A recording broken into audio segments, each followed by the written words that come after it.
নমস্কাৰ আৰম্ভ কৰিছোঁ দিনটোৰ তাৎপৰ্য আজি 10 জানুৱাৰী অসমীয়াৰ লেখেৰে পুহ মাহৰ 25 তাৰিখ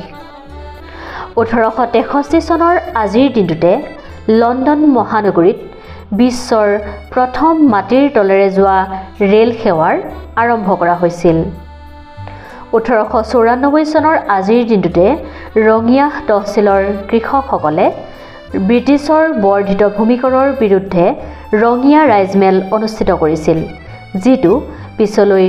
ৰঙিয়া কৃষক বিদ্ৰোহ হিচাপে জনাজাত হৈছিল 1946 চনৰ আজিৰ দিনটোতে ৰাষ্ট্ৰসংঘৰ প্ৰথম সাধাৰণ অধিৱেশনৰ আৰম্ভ হৈছিল 1883 চনৰ আজিৰ দিনটোতে প্ৰখ্যাত ৰুছ লেখক টলষ্টয়ৰ জন্ম হৈছিল 1778 চনৰ আজিৰ দিনটোতে ছুইডেনৰ উদ্ভিদ বিজ্ঞানী চিকিৎসক তথা প্ৰাণী বিজ্ঞানী কাৰ্ল লিনিয়াছৰ মৃত্যু হৈছিল 2008 চনৰ আজিৰ দিনটোতে দিল্লীৰ অটো এক্সপোত বিশ্বৰ সবাতোকৈ সুলভ মূল্যৰ গাড়ী